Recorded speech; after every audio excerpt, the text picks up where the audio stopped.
Tributaria por FM Aprender, como cada lunes, donde los vamos a acompañar hasta las 20 horas. Como les mencionara, luego de presentar las novedades publicadas en Boletín Oficial, de las cuales traemos las más relevantes para la audiencia, nos va a acompañar la doctora Viviana De Celis, contadora, especialista en sindicatura concursal, especialista en procedimiento tributario previsional y régimen penal tributario, docente de grado y posgrado, para conversar sobre los aspectos más relevantes en la determinación de bienes personales, liquidación 2021, cuyos vencimientos comienzan a partir del 23 de junio, del 23 al 25 de junio. A ello, recordemos que ustedes pueden comunicarse como en la web, como lo han hecho algunos de nuestros oyentes, en la web www.fmaprender.com.ar, en la sección mensajes. Luis de Almagro, que nos dice, ¿cuáles son las deducciones que se pueden hacer o se pueden hacer? En realidad, Luis, cuando vos te referís a deducciones, en realidad me gustaría que me digas sobre qué impuesto, porque con respecto a deducciones, en impuesto a las ganancias, si sos un responsable autónomo, un responsable de impuesto a las ganancias de manera independiente, por el principio de causalidad podrías, mientras tengas el comprobante y el comprobante sea habilitado, podrías tomarte cualquier erogación que se vincule con el desarrollo de la actividad económica.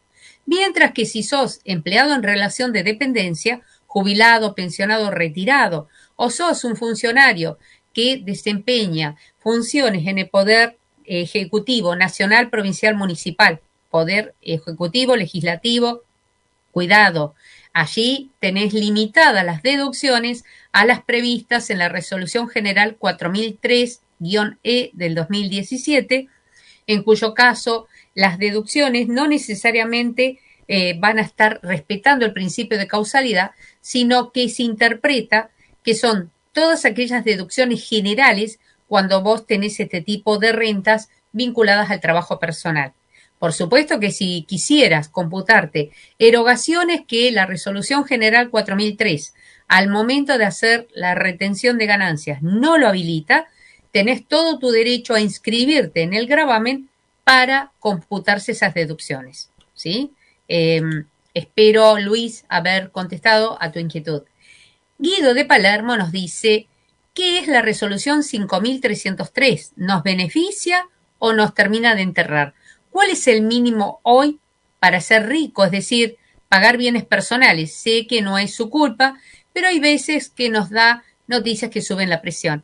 Bueno, primero, con respecto a bienes personales, vos no olvides que hubo, y esto lo vamos a charlar, una actualización para la liquidación 2021, en donde esa resolución dispuso una actualización de bienes personales y donde si tu casa habitación tiene una evaluación inferior a 30 millones de pesos, no pagás bienes personales.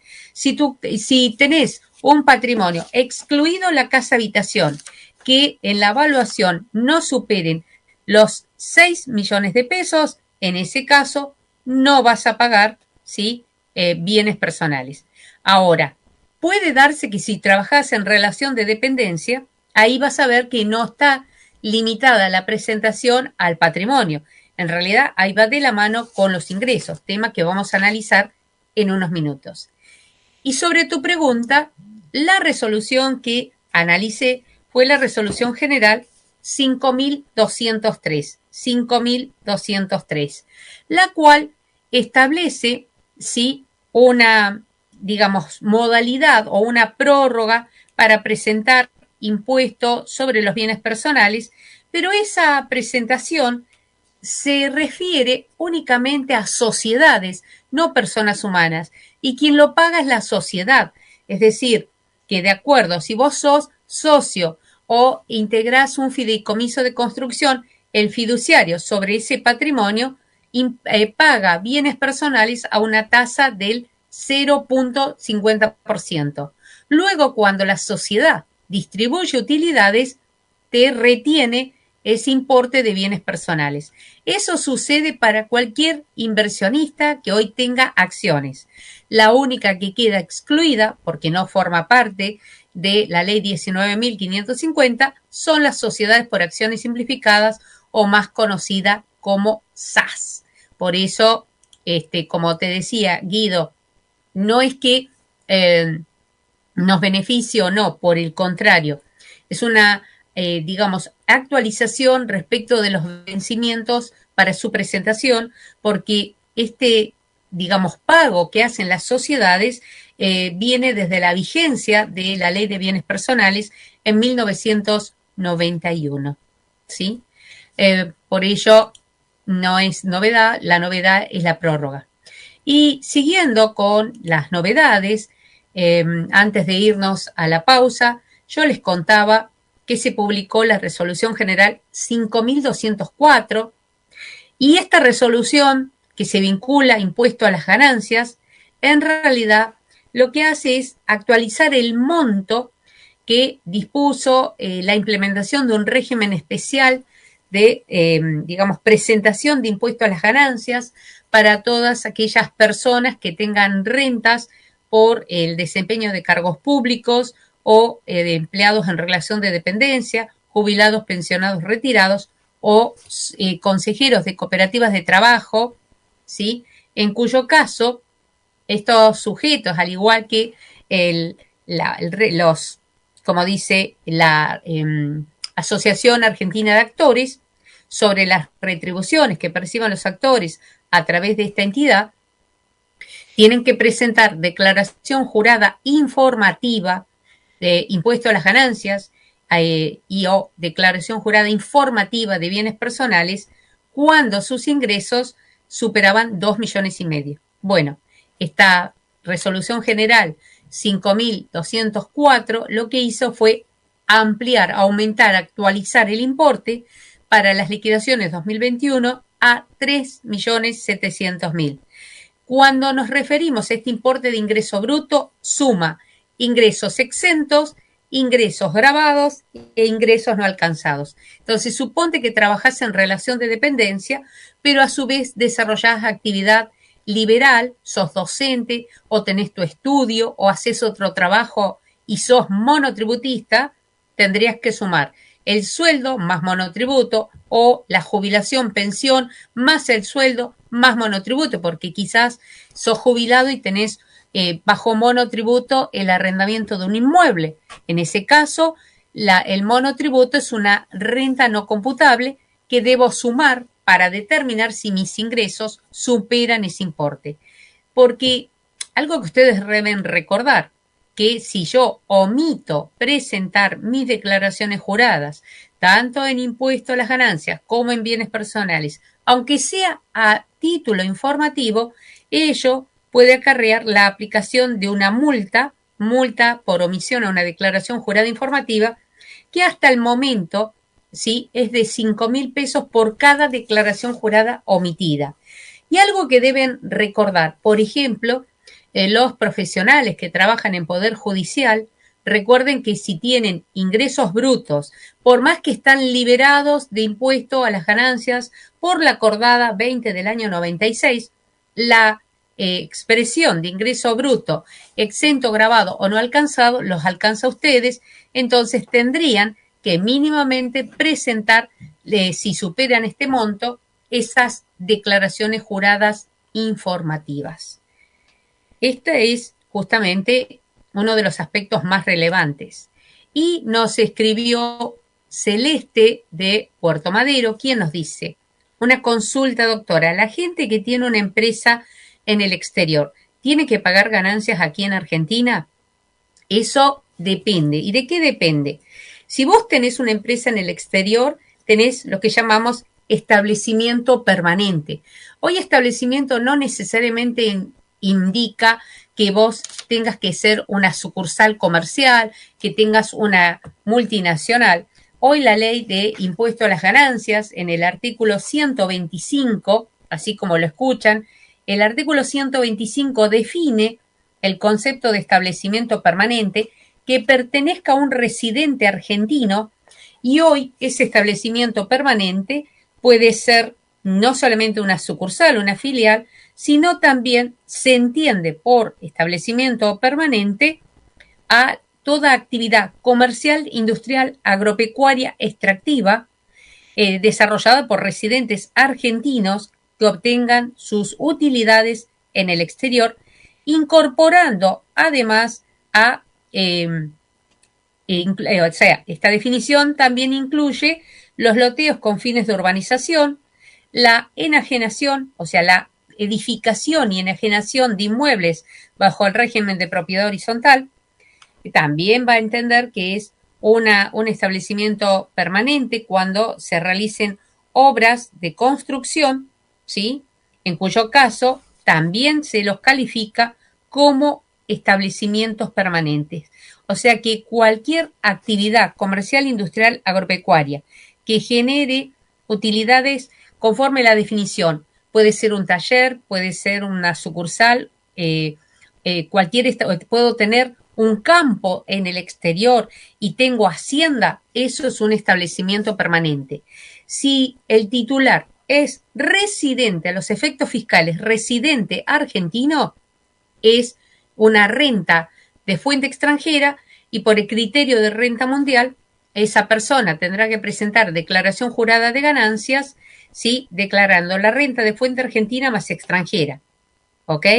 Pero ahora con esto también tenés que considerar que si una persona tiene rentas de fuente extranjera, así fueran rentas financieras o tuviera enajenación de inmuebles en el exterior, también están alcanzados por ganancias a una alícuota diferencial.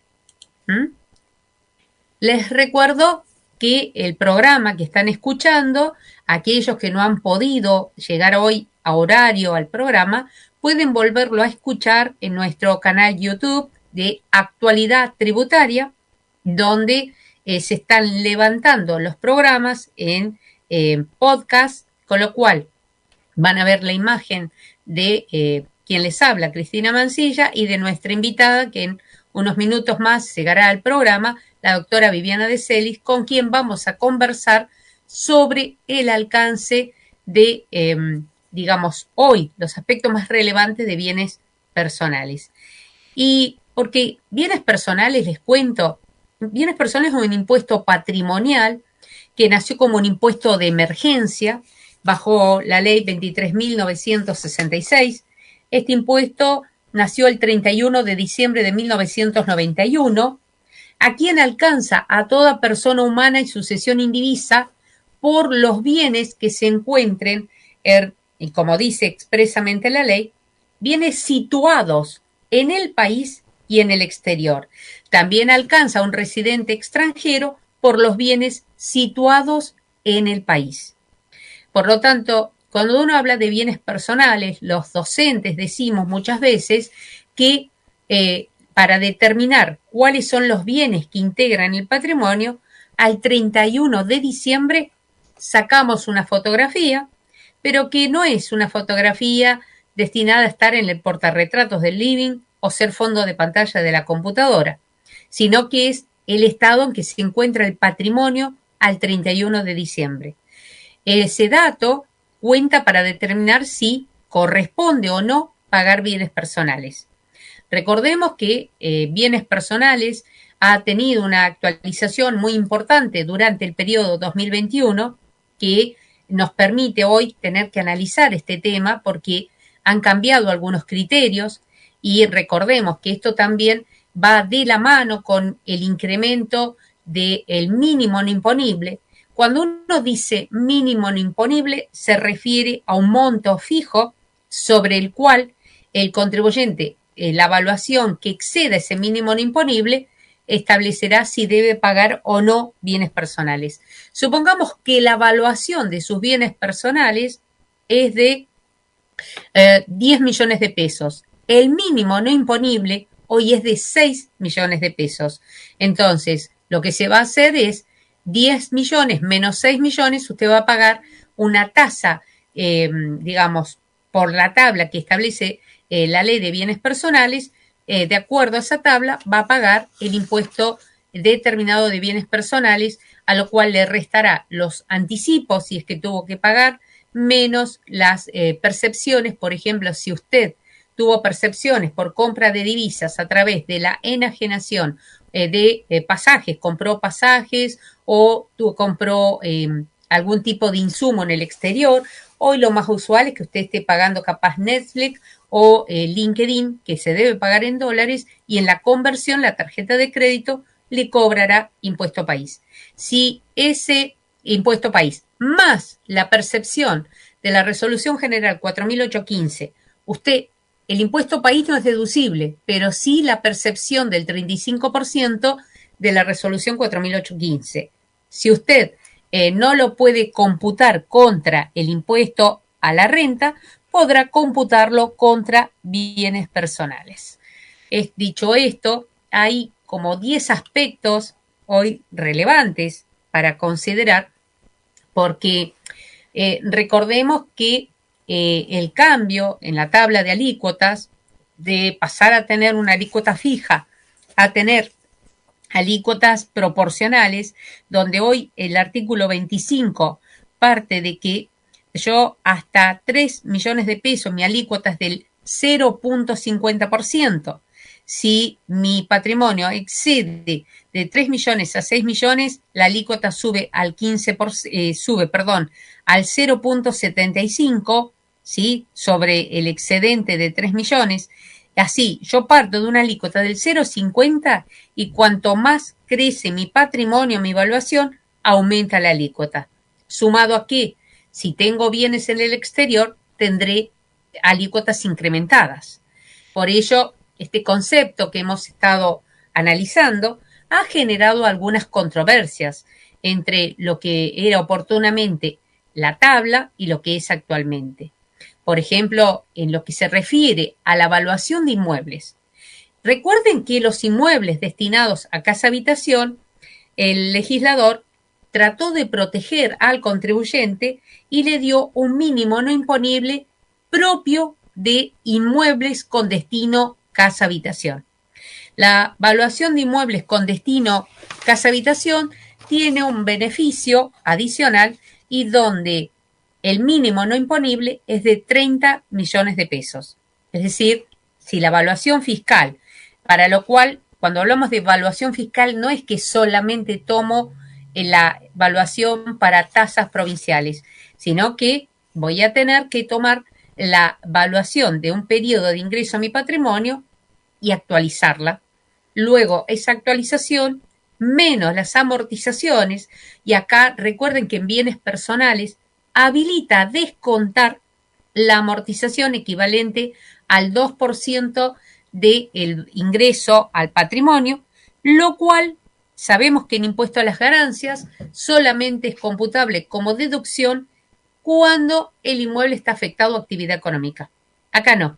Acá todo inmueble tiene el beneficio de la deducción de esa amortización o la deducción de lo que es el importe que mide la erogación y la pérdida de poder adquisitivo de esa evaluación.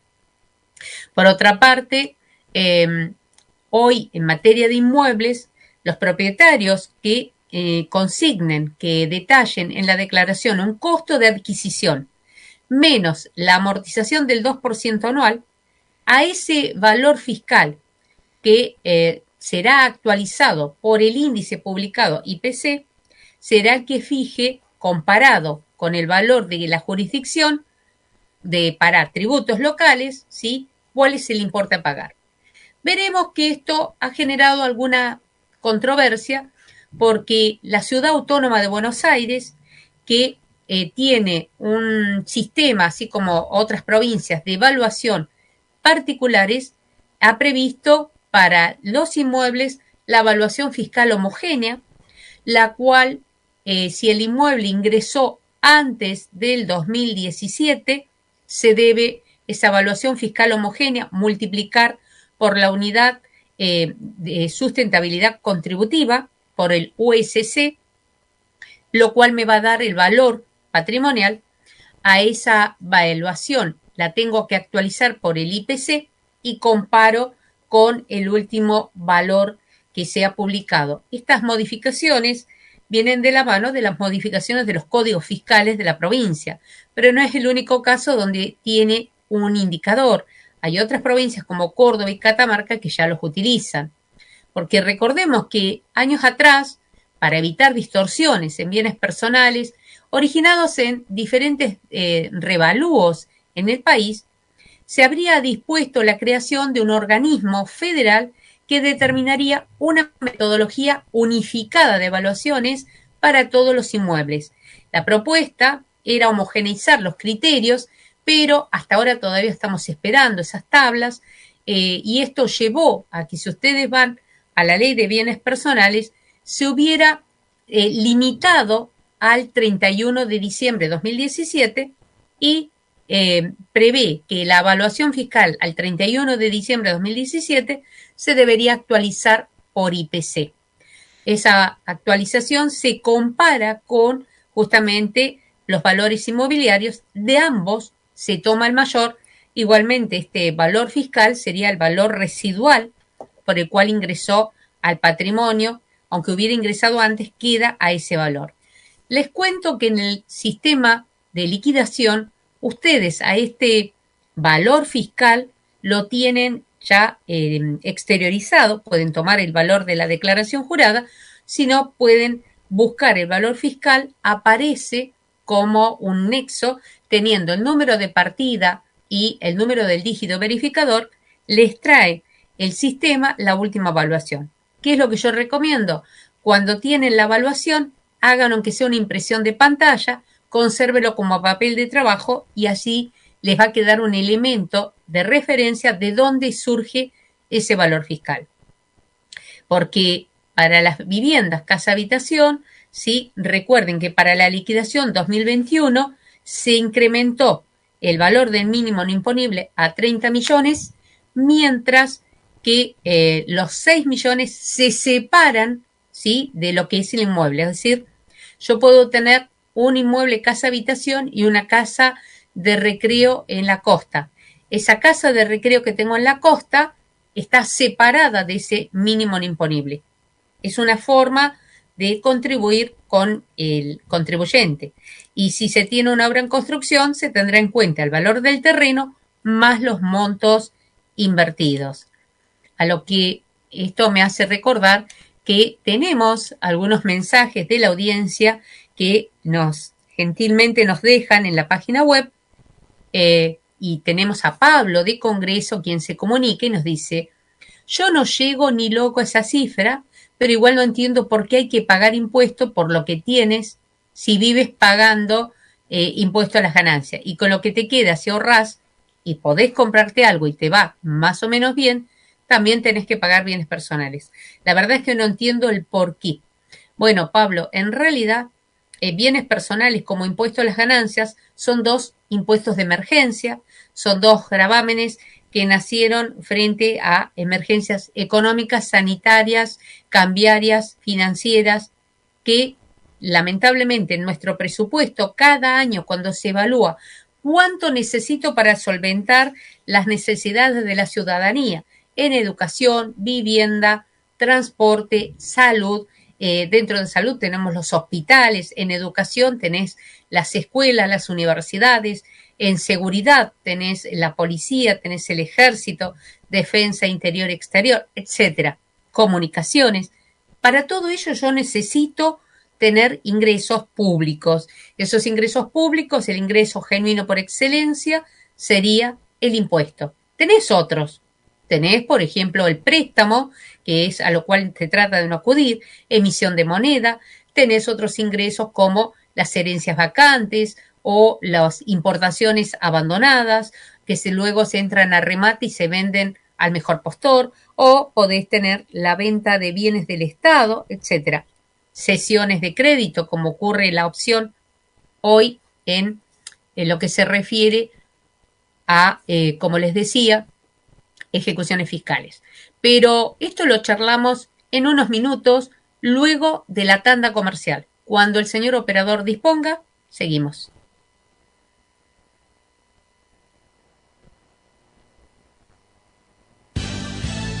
¿Por qué nos elegís? Porque cuando otras duermen, nosotros te hacemos compañía. Cuando otras callan, nosotros hablamos. Cuando otras hablan, nosotros hacemos. FM Aprender, 106.1 MHz. Algo así como debería ser una radio. FM Aprender. Porque la cultura es de todos. Solo hace falta escuchar.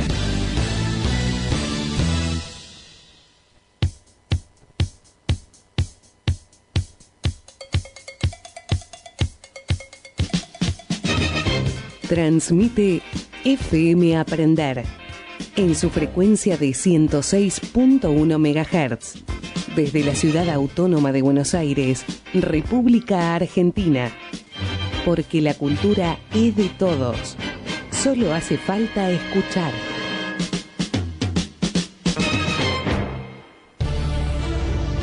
Aquelarre Siniestro. El nuevo libro de Rubén Martínez. Esta obra lo introducirá en un mundo irreal saturado de realidades aparentes, donde el suspenso y el terror son los grandes protagonistas. El lector se mantendrá en vilo hasta las últimas líneas. Una obra poco recomendable para personas impresionables, para leer en la quietud de la noche, pero nunca a solas. Aquelarre Siniestro, de Rubén Martínez. Adquiéralo en librerías y en editorial Duncan.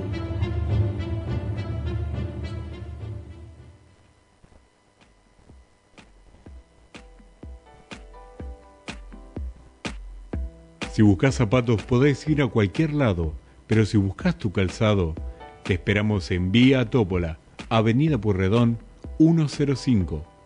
Teléfono 4861-5506. No camines más, en Vía Tópola tenemos los zapatos que estás buscando. Vení a Vía Tópola, Avenida Pueyrredón 105, frente a Estación 11, teléfono 4861-5506, 4861-5506. Comienzo del espacio publicitario. Vos también podés hacerte escuchar en FM Aprender. Tené tu programa en una de las radios más escuchadas. Con tecnología de última generación, sala de producción y sala de invitados, amplio estudio y todo el asesoramiento que necesitas. Aranceles accesibles. No dejes pasar esta oportunidad y unite a la gran familia de FM Aprender 106.1. Comunicate a fmaprender@yahoo.com.ar o telefónicamente al 1562 94 0886. 1562 94 0886. FM Aprender, porque la cultura es de todos. Solo hace falta escuchar.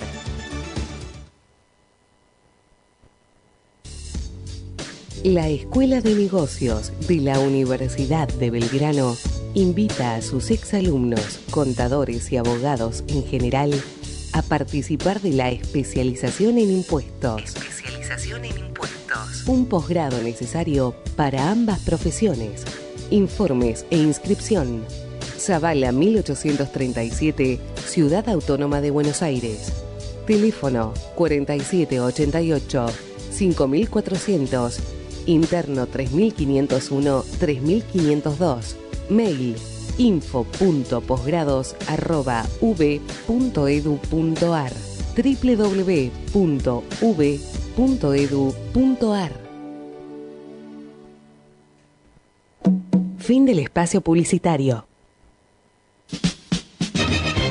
Desde la Ciudad Autónoma de Buenos Aires, República Argentina, transmite FM Aprender. FM Aprender, 106.1 MHz. Porque la cultura es de todos. Solo hace falta escuchar.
El coronavirus produce una enfermedad respiratoria leve, que solo en algunos casos puede complicarse. Se transmite por vía respiratoria cuando el contacto es cercano.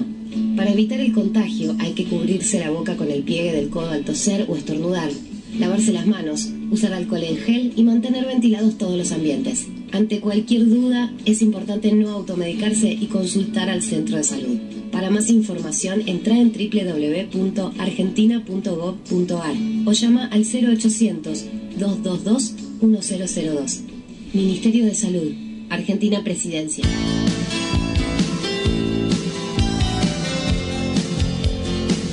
Muy bien, acá estamos nuevamente en Actualidad Tributaria por FM Aprender y en esta oportunidad conversando sobre las características que debemos recordar para el vencimiento de impuesto a las ganancias correspondiente a la liquidación 2021, que algunas novedades interesantes nos trae y por ello vamos a contar con la presencia de la doctora Viviana De Celis, quien ya está llegando al estudio en unos minutos nada más, ¿sí? Por lo pronto le vamos a contestar a Jimena, quien nos dice: buenas tardes, Cristina, ¿sabés cuándo se estará efectuando la devolución de percepciones a la compra de dólares del año 2021 que ya fueron aprobadas? No tengo novedades por ahora, estaba leyendo algunos de los colegas que cuelgan en redes sociales y están todos a la espera. Ha habido, gracias a Dios, bastantes aprobaciones, pero están demorando un poco. Así que apenas haya novedades, seguro que la estaremos tratando en el programa. Si tenés aprobadas, dependiendo de la fecha, transcurrido 90 días de silencio, Jimena, sabés que podés interponer un pronto despacho a través de la presentación digital. Buscás la opción en carácter de pronto despacho el estado de las actuaciones, porque si no viene una respuesta después de transcurrido 90 días, interponés un pronto despacho, la ley en el artículo 182 y 183 te dice que después de transcurrido entre 15 y 30 días de silencio, podrías interponer una acción de amparo por mora ante el Tribunal Fiscal para que cese este estado de incertidumbre y además del perjuicio económico cuando especialmente vos estás esperando esa retribución y que muchas veces también está vinculada a la percepción de los honorarios.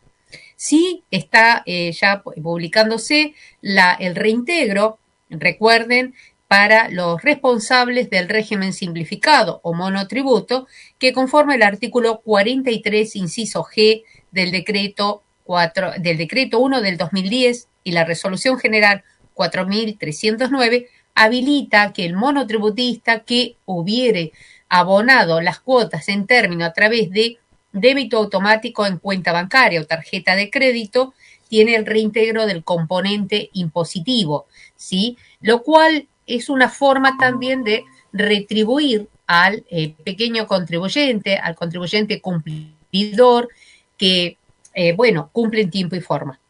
Miguel de Caballito nos dice: muy buena la explicación, pero en el caso de bienes personales, ¿se puede deducir algo? Y mira, justamente Miguel, acaba de llegar la doctora Viviana De Celis. Muy buenas tardes, Viviana, ¿cómo estás? Muy buenas tardes, Cristina. Muchas gracias por la invitación y buenas tardes a toda tu audiencia. Estábamos comentando algunas características y justo Miguel nos pregunta: ¿se puede hoy deducir algo en bienes personales? Bueno, no, bienes personales es un impuesto que no tiene deducciones así de gastos como puede tener ganancias. Las únicas deducciones que existen en bienes personales es en cuanto a evaluación, por ejemplo, las amortizaciones de los inmuebles y después algunos conceptos que pueden ser tomados como pago a cuenta, por ejemplo, las retenciones que se efectúan por compra de moneda extranjera, ¿sí?, previstas en la resolución 4815. También, otra de las cosas que se puede deducir cuando se evalúan los inmuebles, si se refiere a casa-habitación, es el valor del capital de los créditos destinados a la compra o construcción de ese tipo de viviendas, ¿sí?, de las viviendas con destino casa-habitación. Pero no es un impuesto que acepte deducciones, vuelvo a repetir, como lo es ganancias. Fantástico, fantástico. Viviana, ahora que te tengo acá, me gustaría, por allí, si pudieras, introducirnos en cómo se debe evaluar hoy un inmueble, especialmente, más allá de que genéricamente lo desarrollé, me gustaría si pudieras explicar a la audiencia, para aquellos que tengan inmuebles en Capital Federal, donde tenemos algunas características particulares frente a la última modificación introducida por el Código Fiscal. ¿Cómo deberíamos valuar un inmueble, destino casa-habitación, o si hay alguna diferencia con la evaluación de inmuebles que se tiene como inversión? O sabemos que hay oyentes que son del interior del país y que tienen a veces algún departamento dentro de la ciudad que les permite tener un espacio cuando vienen, o a veces lo compran a los fines de los hijos cuando deciden venir a estudiar a Buenos Aires. ¿Hay alguna distinción? ¿Cómo se evalúan? Bueno, te escuchamos. Bien, bueno, los inmuebles, sí, se evalúan en líneas generales, no hay distinción en cuanto a lo que la ley prevé como evaluación de inmuebles, que si hablamos de inmuebles adquiridos es a su valor de adquisición. La ley dice actualizados, pero hay el impuesto sobre los bienes personales no admite coeficiente de actualización, sí actualiza por 1, así que podemos obviar esto de, es una cosa muy técnica decir actualizados, ya que se evalúa el valor de compra más todos los gastos necesarios para la compra, menos la amortización del terreno. Este valor, ¿sí?, se debe comparar con el valor fiscal. Esto es lo que dice la ley cuando habla de valor fiscal, es para aquellos adquiridos hasta el 31 de diciembre de 2017, se debe evaluar, comparar la evaluación con el valor fiscal al 2017 actualizado por IPC al 31 de diciembre de 2021, que es el periodo que estamos liquidando. ¿Cuánto es ese coeficiente de actualización? 4,667. Los inmuebles construidos se evalúan al valor del terreno más todos los gastos necesarios para la construcción, menos la amortización del edificio. Y las obras en curso se evalúan a el valor del terreno más todos los gastos que se hayan incurrido hasta el 31 de diciembre del año que estamos liquidando, este año 2021. Los inmuebles construidos también debe comparar ese valor de terreno más todos los gastos incurridos de la obra, con el valor fiscal. Cuando hablamos de valor fiscal, ya no hablamos de valor, salvo que se hubieran construido antes del 31 de diciembre de 2017, que se comparan con ese valor al 2017 por el IPC, por 4,667, y si se construyeron o se compraron con posterioridad a esta fecha, o sea, a partir del 1 de enero de 2018 hasta la fecha, se van a comparar con el valor fiscal al 31 de diciembre de 2021 del año que estamos liquidando. Esto es para todo el país, excepto la provincia de Tierra del Fuego, Antártida e Islas del Atlántico Sur, que todas las propiedades, todos los inmuebles radicados en esa jurisdicción se van a encontrar exentos. Pero también tenemos una distinción en cuanto a cómo comparamos esta evaluación con la Ciudad Autónoma de Buenos Aires. ¿Sí? Todo lo que dije hasta ahora es para todo el país, menos Ciudad Autónoma de Buenos Aires. ¿Por qué?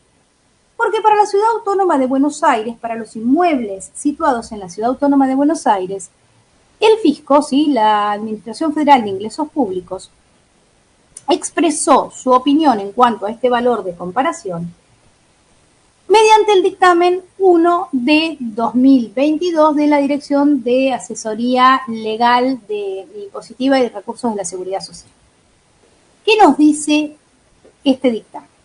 Que para aquellos inmuebles situados en la Ciudad Autónoma de Buenos Aires, ese valor fiscal que nosotros usamos para comparar, ya sea el usado al 31 de diciembre de 2017, como si hablamos de inmuebles adquiridos con posterioridad o construidos con posterioridad, el usado al 31 de diciembre de 2021, va a estar formado por dos conceptos.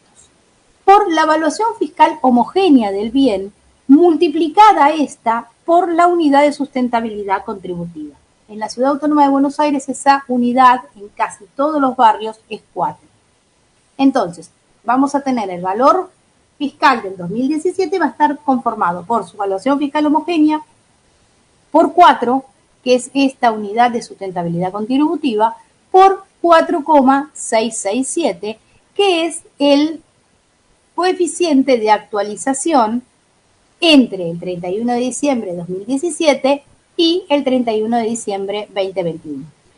De esos valores vamos a tener que tomar el mayor, por supuesto que en todos los casos el mayor valor va a estar dado por este valor fiscal actualizado por 16, o sea, multiplicado por 16,667. Es por ello que se ve incrementado muy notoriamente la evaluación, o sea, el valor que va a quedar, el valor que va a constituir nuestra base imponible, nuestro patrimonio gravado, para los inmuebles de capital federal. Lo mismo va a suceder con aquellos inmuebles incorporados con posterioridad al 31 de diciembre de 2017, porque la comparación va a tener que hacerse al 2021 tomando la evaluación fiscal homogénea al 31 de diciembre de 2021 multiplicado por ese coeficiente 4, que es la unidad de sustentabilidad contributiva. O sea que para todos los inmuebles va a verse impactado por este 4. Cristina, vos me preguntabas si había alguna diferencia en cuanto a la evaluación, si corresponde a casa, habitación o recreo. No, exacto. No hay ninguna diferencia. Lo único que tenemos que tener en cuenta es que cuando hablamos de casa, habitación, de acuerdo a lo previsto en el segundo párrafo del artículo 24 de la Ley de Bienes Personales, este inmueble va a tener un mínimo no imponible de 30 millones. Vale decir que va a formar parte de la base imponible, va a pasar a ser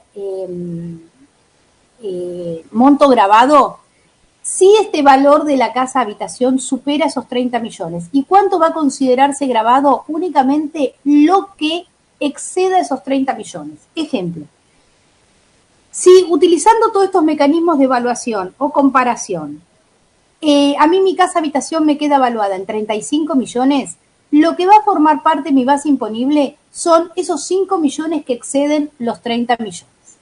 No sé si fue clara mi explicación. Sí, excelente. Y justamente a raíz de tu desarrollo, Graciela de Villa Urquiza dice, escuché algo de exentos. ¿Quiénes estarían exentos? Y acá, Graciela, lo que la doctora de Celis nos explica es que están exentos si vos tuvieras inmuebles en Tierra del Fuego, pero porque están amparados por una ley de promoción industrial, que es la ley 19.648, que no aplica, hay liberación total de impuestos, o como dijo, están exentos los inmuebles que estén afectados como inmuebles rurales, pero tienen que tener catastralmente el reconocimiento de rural, y por otra parte, no están exentos, sino que, como bien explicó, están liberados, si se quiere, de bienes personales, más allá de que vos lo vas a seguir declarando, todos aquellos inmuebles cuya valuación se encuentre por debajo del mínimo de 30 millones, si el inmueble está afectado y está denunciado como casa habitación, ¿sí? Eso es lo único que está exento. Ahora, una cuestión, ¿no?, que se plantea, ¿cómo tendría yo hoy que exteriorizar la tenencia de moneda extranjera? Porque en impuesto a las ganancias sabemos que la tenencia de moneda extranjera se mantiene al valor de ingreso al patrimonio, pero en bienes personales ocurre lo mismo, y si esa moneda extranjera la tengo depositada en caja de ahorro en el país, ¿tiene algún tratamiento diferencial? Bueno, vamos por partes. La tenencia de moneda extranjera, vale decir, si una persona tiene X cantidad de dólares en una caja de seguridad o, por decirlo en lengua de buen romance, en el colchón de su casa, esa moneda extranjera, esa existencia de moneda extranjera, vamos a suponer $5.000, va a tener que evaluarse al tipo de cambio comprador publicado por el Banco de la Nación Argentina al 31 de diciembre de 2021. Estos valores pueden, no les hace falta ir y buscarlos en la cotización del Banco Central, sino que se publican en las tablas de evaluación de bienes en la página de AFIP. Ahora bien, vamos al otro ejemplo. Si esta persona, en vez de tener esos $5.000 en una caja de seguridad o en el colchón de su casa, los tiene depositados en una caja de ahorro en cualquier institución bancaria, siempre regulada por Banco Central, o bien los tiene depositados en un plazo fijo en alguna entidad de ese tipo, esta inversión va a ser exenta, va a ser un bien exento, no va a formar parte de su base imponible. También para evaluarla, sí, va a ser de la misma manera, tipo de cambio de comprador al 31/12, pero no se va a pagar impuestos sobre eso. Excelente, muy, muy claro. Otra de las preguntas que suele ser muy, muy habitual, ¿no? Que hemos estado conversando, ¿sí? ¿Qué sucede hoy en respecto, ¿sí? A los bienes ubicados en el exterior? ¿Tenemos alícuotas diferenciales o se suma todo porque la ley nos dice se abonará o se tributará bienes personales por los bienes situados en el país más el exterior y los residentes extranjeros por los bienes en el país? Ahora, ¿qué pasa? Un residente argentino que tiene bienes en el exterior, tiene bienes inmuebles, por casualidad heredó un inmueble en Uruguay o en Chile y no lo puede repatriar. ¿Qué pasa con ese contribuyente? ¿Paga más impuestos a los bienes personales que alguien que no los tiene? Sí, por supuesto. ¿Esto por qué se da? Muy bien la observación de que no puede repatriar. ¿Esto por qué se da? La ley de bienes personales en su artículo 25, bueno, el artículo es anecdótico, si quieren, para ilustrar nada más, prevé dos tipos de alícuota, o lo que llamamos dos tablas diferenciales. Una que se aplica sobre bienes situados en el país con alícuotas más benignas, si ustedes los quieren, bienes situados en el país o bienes repatriados, y que se encuentran en el exterior pero que se repatria, después vemos lo que es la repatriación. Y otra tabla con alícuotas más duras, por decirlo de alguna manera, más gravosas, que se aplica sobre bienes situados en el exterior. En el ejemplo que nos preguntó Cristina, estamos hablando de un inmueble, de un bien inmueble. Entonces, este contribuyente no va a poder repatriarlo. ¿Por qué? Porque únicamente se pueden repatriar activos financieros. Se puede traer un porcentaje del dinero que se tenga en el exterior. Pero un inmueble no es un activo financiero, ¿sí? No puede traerse un pedacito de ese inmueble. Entonces, en ese caso, por ese inmueble, va a tener dos cuestiones. Una, va a tener que aplicar para el valor de ese inmueble la tabla de bienes en el exterior, como dijimos, con alícuotas más gravosas. Y por otra parte, la ley de bienes personales tiene prevista una presunción, ¿sí? ¿Qué es esto, una presunción? Significa que tengo que aumentar mi base imponible en un 5% del patrimonio que yo tenga grabado en conceptos de bienes del hogar. O sea, yo debo declarar a lo que tenga grabado un 5% más, que es una presunción de todo lo que yo tengo adentro de mi hogar. Y si tengo inmuebles en el exterior, voy a tener que calcular este 5% de bienes en el hogar a mi patrimonio neto grabado en el país, más el valor del inmueble en el exterior. O sea que voy a tener incrementado mi impuesto por dos vías. Una por esta presunción de bienes en el hogar y otra, muy importante, por la utilización de una tabla con alícuotas más gravosas. Interesante, interesante porque la vez pasada tuve una consulta especialmente por la presunción de bienes del hogar, donde una persona tiene inmuebles quizás más, digamos, con una evaluación mucho menor que comparativamente con la ex cónyuge, ¿no? Y me planteaba por qué en un caso pagaban más bienes del hogar cuando si tuviera que tomar las valuaciones según facturación, le va a dar mucho más a ella que al ex marido. Y en realidad esa presunción surge simplemente por una aplicación de alícuota, tal como lo estabas planteando. Es así, ¿no es cierto? Claro, eso es, es lo que se llama presunciones legales. Una presunción legal es una ficción, una presunción es una ficción, ¿sí? Algo que supone el legislador. Cuando hablamos tenemos dos tipos de presunciones. Las que admiten prueba en contrario, o sea que puedo decir, no señor fisco, Usted presume eso, pero esa no es la realidad, y demostrar cuál es la realidad, y las que no admiten prueba en contrario. Esta presunción legal, no admite prueba en contrario. El legislador acá dijo, si usted tiene más bienes del hogar que este 5% que la ley presupone que tiene, debe declararlo real. Ahora bien, si tiene menos de esto que la ley presupone, no puede declarar de menos. Debe declarar como mínimo lo que la ley presupone. Es por eso que esta señora, que es tu ejemplo, no tiene otra opción, por más que realmente lo que está dentro de la casa sea mucho menos que ese 5%, no puede declarar, porque sin admitir prueba en contrario, no puede declarar menos que el 5% de los bienes gravados. Excelente. Si te parece, vamos a una pausa, dejamos a la audiencia escuchando un tema musical y cuando volvemos seguimos conversando sobre los aspectos más relevantes de bienes personales. Cuando el señor operador lo disponga.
Muy bien, acá estamos nuevamente en Actualidad Tributaria por FM Aprender, hoy conversando con la doctora Viviana De Celis sobre los aspectos más relevantes para la liquidación de bienes personales, periodo fiscal 2021, frente a una serie de modificaciones y actualizaciones que ha tenido la norma, y no menos cuestiones complejas. Y a ello tenemos que agregar una consulta muy acertada que nos hace Claudio de Barrio Norte y nos dice: una consulta, en caso de separación, ¿quién debe pagar el impuesto? ¿Y qué es lo que se paga exactamente? ¿Un porcentaje de lo que excede del mínimo? ¿Es así? ¿Cuánto sería? Bien. Bueno, a ver, en caso de separación, primero lo que tenemos que ver es cómo fueron adquiridos esos bienes, ¿sí? Si fueron adquiridos con ingresos propios, si estamos hablando de bienes gananciales. Vamos a ir separando y desgranando cada punto. Si son bienes adquiridos con ingresos propios, la separación no afecta para nada, porque cada uno debió haber declarado los bienes propios, o en caso de haber participado los dos en la compra de los bienes y constar la participación de cada uno, esta participación en ese porcentaje debió haber sido declarado en ambos en sus declaraciones juradas. Perdón, Viviana, te hago una pequeña, perdóname que me interrumpa, ¿no? Sí. Pero el artículo 18 de la ley dice que en el caso de patrimonios pertenecientes a componentes de la sociedad conyugal, corresponde atribuir al marido además de los bienes propios, la totalidad de los que revisten el carácter de gananciales. ¿Eso no fue modificado por la circular 8 del 2011 o me estoy equivocando? A ver, el marido, lo que nos modificó la circular 8 del 2011 es que en realidad los bienes los bienes gananciales, ¿sí? O sea, corresponden a la sociedad conyugal, o sea, corresponde el 50% cada uno en la participación.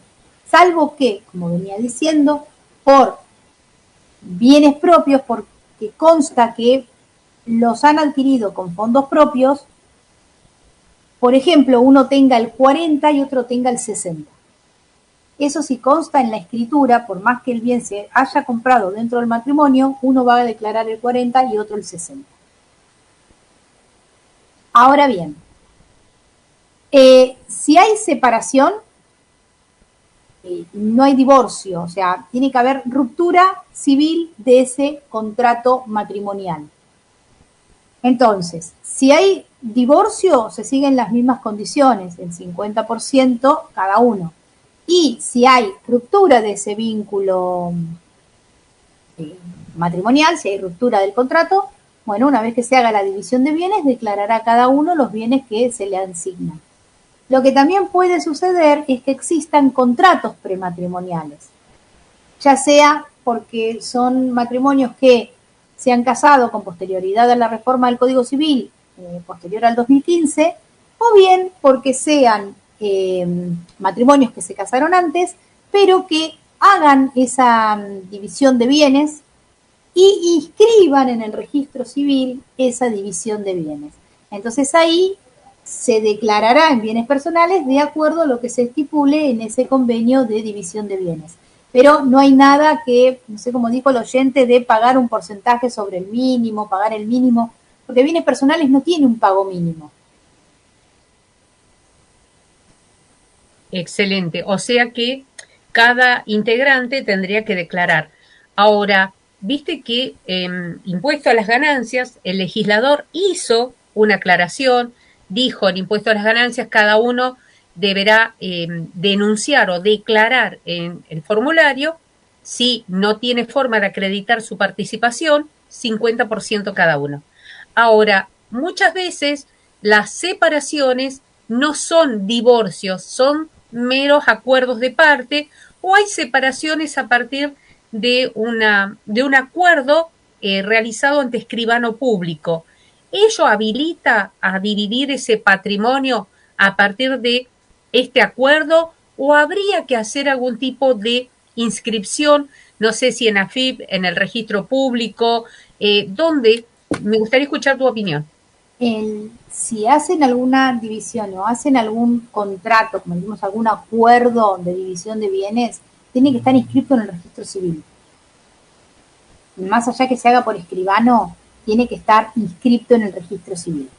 Si no, es un mero acuerdo entre partes que no es oponible a terceros. O sea, la oponibilidad a terceros, o sea, que el fisco lo reconozca, es lo que quiero decir, va a ser esta inscripción en el registro civil.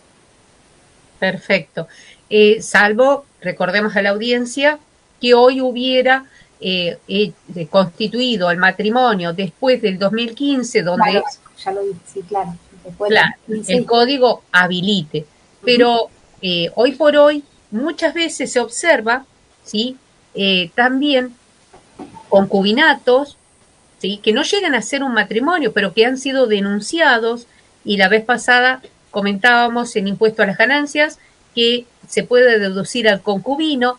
Ahora, ¿qué sucede si hay un concubinato y compran un inmueble, por ejemplo, compran un auto, ¿sí? Durante su vigencia, y esa vigencia está denunciada ante el registro de personas humanas? También declaran 50% cada uno. Tendremos que evaluar qué es lo que dicen las escrituras. ¿Qué se sabe sobre el particular? A ver si me quedó clara la pregunta. Es una unión dos convivientes con unión convivencial inscripta que compran un inmueble. Así es. No, ese inmueble no tiene la característica de bien ganancial, Por lo tanto, solamente van a declarar 50% cada uno si en la escritura consta que compran el 50% cada uno. Si no Vale. es así, bueno. Y cuando el padre compra un inmueble y lo pone a nombre del hijo, supónganse, hoy tenemos un matrimonio donde uno de ellos ya tenía familia anterior, es divorciado, vuelve a contraer nupcias. Compra un inmueble y quiere garantizarle un derecho al hijo del nuevo matrimonio, y decide inscribir el inmueble a nombre del pequeño de 1 año. Más allá de los problemas civiles que va a tener y cómo tiene que constar eso en la escritura, porque si tiene hijos, si tiene un matrimonio anterior y tiene hijos anteriores y le compra una propiedad a uno de los hijos, puede ser interpretado como adelanto de herencia. Entonces, digamos que ahí va a tener una cuestión. Pero vamos al ámbito tributario. Vamos a suponer que el señor lo hace igual, ¿sí? Bueno, ¿quién va a ser el contribuyente de este inmueble por bienes personales? Bueno, va a ser el niño, el menor de 1 año. ¿Qué va a tener que hacer este papá o esta mamá, quien tenga la responsabilidad parental sobre el niño? Va a tener que inscribir al niño como contribuyente, ¿sí? El niño va a tener un quit. Y su papá o su mamá, dijimos el que tenga la responsabilidad parental, va a ser quien deba ser responsable de la presentación de la declaración jurada y responsable del pago del tributo. ¿Sí? Es lo que tributariamente se conoce como responsable por deudaje. Fantástico. Y yo voy midiendo el tiempo y no puedo dejar de hacer esta pregunta. Hoy podrías un poco presentarnos así a grandes rasgos cómo debería evaluar los activos financieros. Mucha gente en 2021 por allí, digamos, mantuvo inversiones en bonos, títulos, en acciones, y por qué no, criptoactivos. Hoy tenemos una serie de variedades, pero especialmente lo que son activos financieros, hay personas que vienen por años armando un portfolio con distintas inversiones. A grandes rasgos, o los más usuales que vos escuchás, ¿cómo deberíamos evaluarlos? Empecemos por ejemplo, títulos, bonos. ¿Por qué no considerar un ADR? ¿Puede ser? Sí, cómo no. Títulos y bonos emitidos por el Estado Nacional, Provincial o Municipal se encuentran exentos. Bonos de otros países, como por ejemplo muchos portfolios que están armados con bonos del Tesoro de Estados Unidos, bienes situados en el exterior, grabados a la tabla de bienes en el exterior, a la tabla, como dijimos, con alícuotas más gravosas. Acciones, ¿sí? No son computables para el impuesto. Si una persona tiene, por ejemplo, acciones de YPF, no son computables para el impuesto porque estas acciones, los tenedores de estas acciones tributan el impuesto con carácter de pago único y definitivo a través de la retención que le hace el emisor de esas acciones, ¿sí? Quien actúa como un responsable sustituto. Entonces estos bienes no van a pasar a formar parte, estas acciones no van a pasar a formar parte de la base imponible.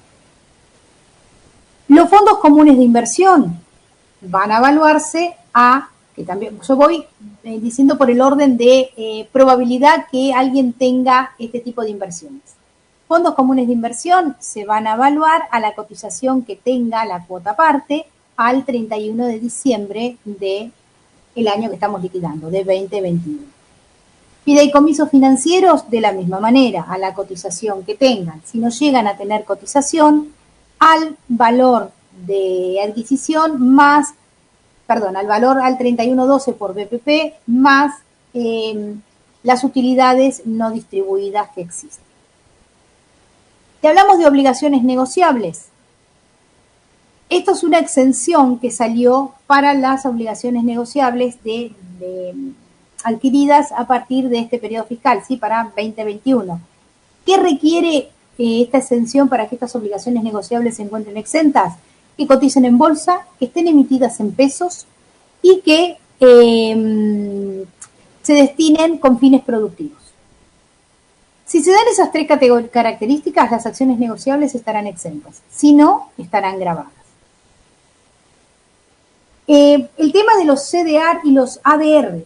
La ley de bienes personales nada nos dice cómo se evalúan estos bienes. Entonces, o sea, no habla de estos bienes, ¿por qué? Porque es una ley que no acompañó, puede decir, sí, su legislación no se modificó, es bastante rígida, no acompañó a la evolución financiera que tuvo el mercado. Entonces, no tenemos nada dicho de ADR ni de CDR, pero son inversiones, o sea, a nadie le cabe duda que son inversiones financieras.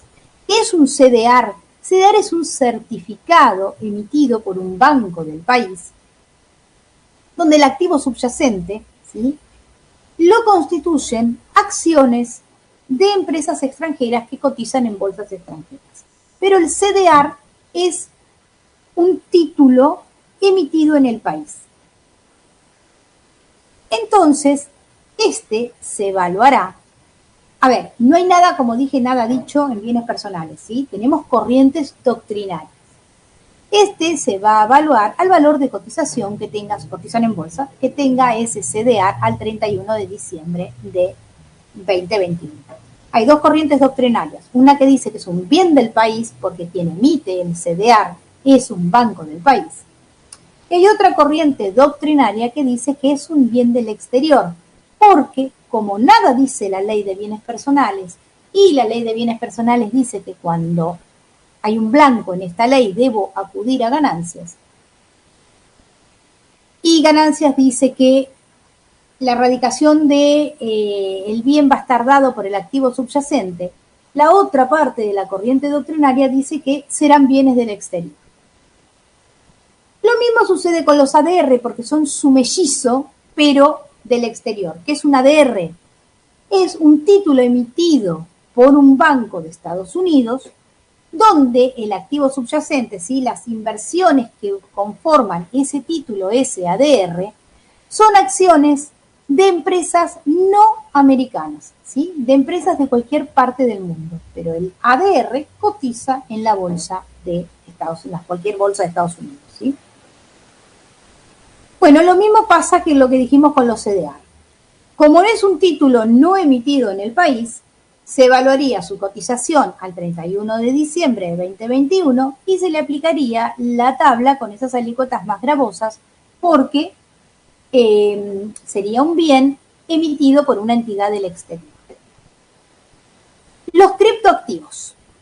Y cuando hablamos de criptoactivos hablamos de los más comunes o más conocidos, que son las criptomonedas, o si alguna persona tiene inversiones en NFT, no fungible token.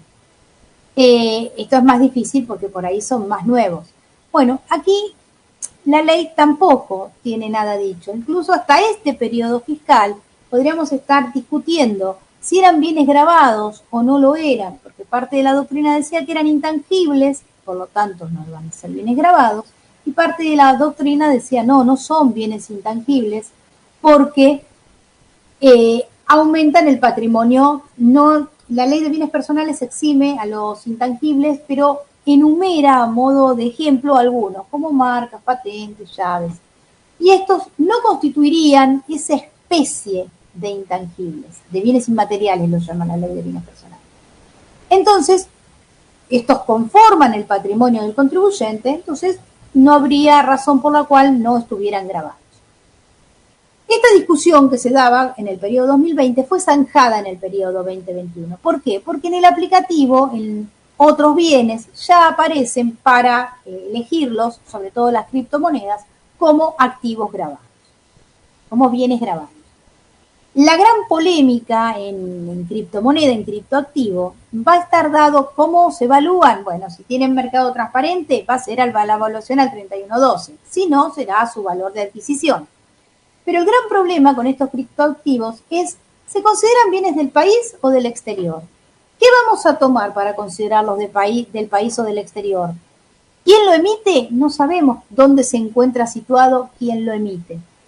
¿Dónde se encuentra la billetera? Si hablamos de una billetera virtual no fungible, no en token, ¿sí?, lo que se llaman las billeteras digitales, tampoco sabemos dónde está situada. podríamos tener una noción de dónde está situada territorialmente una billetera virtual cuando hablamos de lo que son las cold wallets o billeteras frías, que son, una billetera fría es como un pendrive, ¿sí? Por decirlo así, manera, un pendrive donde yo debo poner ese pendrive en computadora cuando quiero ingresar al sitio donde yo tengo mi billetera virtual, que eso me va a validar mi clave. Pero tampoco esto da 100% de seguridad, que porque esa billetera virtual física se lleva a cualquier lado, o sea, la puedo poner acá, la puedo poner en Estados Unidos. Entonces, por ahí lo más razonable, pero repito, no hay nada dicho, sería evaluar el bien de acuerdo a la residencia fiscal de su propietario. Pero no hay nada dicho. Perfecto. Perdón, yo porque no me gustaría dejar sin contestar. Ana de Palermo nos dice, ¿cómo es eso de la corriente del exterior? ¿ADR o algo así que dijo la invitada? Y los CDR, ¿qué son? Por el tiempo, aunque sea conceptualmente, sí, explicarle qué significan. El CDR es un certificado que emite un banco argentino que cotiza en bolsa ese certificado, donde los activos subyacentes son acciones del exterior. Es como si fuera, y a grandes rasgos voy a decir algo burdo para que se entienda, un fondo común de inversión donde los bienes que lo conforman son acciones del exterior. Por ejemplo, acciones de Google, de Amazon, ¿sí? Uno compra ese certificado donde tiene un pedacito de cada acción y ese certificado se compra acá a través de un agente de bolsa y cotiza en la Bolsa de Buenos Aires. ¿Sí? En vez de cotizar esas acciones Google, Amazon por separado, cotiza ese CDR. Y el ADR es lo mismo, pero los emite un banco americano, por ejemplo el Deutsche Bank de Estados Unidos. Emite ese ADR donde las acciones son acciones de empresas que no están radicadas en Estados Unidos. Hay ADRs que tienen acciones argentinas, como de Tenaris, de Chin, de YPF, ¿sí?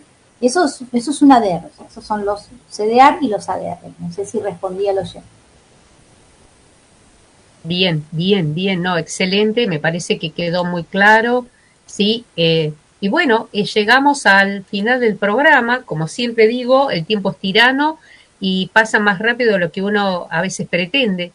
De mi parte, solamente agradecer, como siempre, a la doctora Viviana de Celis por su gentileza, además porque ha sido muy interesante y muy clara el desarrollo que hiciste de cada una de las temáticas que esperamos a la audiencia le hayan esclarecido, cuestiones vinculadas a la determinación. Igualmente recordar que aquellos que tengan que presentar declaración jurada de bienes personales, ¿sí?, tienen que estar a las valuaciones que hoy ya están publicadas, aunque no se haya hecho, digamos, una publicación oficial, están en la página. Si hoy alguien quisiera ver las valuaciones, ¿dónde las ve, Vivi? En la página de AFIP, en www.afip.gov.ar, en la pestaña Bienes Personales, Valuación 2021, y ahí encuentra, puede bajar en PDF o puede consultarlas directamente de la página. Bien, muchísimas gracias. Y como siempre digo, agradecerte por tu participación, por tu gentileza de siempre, por acompañarnos en estas temáticas que son tan importantes y especialmente tan cerca de los vencimientos. De mi parte, muchísimas gracias y espero que te hayas sentido cómoda y que esperarte para otras emisiones. Bueno, la agradecida soy yo por la invitación. Bueno, un saludo muy grande a toda tu audiencia y espero haber resultado clara y útil en los conceptos que quise transmitir. Y sí, por supuesto, que me encanta que me inviten, así que sí, vendré en todas las oportunidades que me llames. Muchas gracias. Y a nuestra audiencia, muchísimas gracias por estar, por acompañarnos.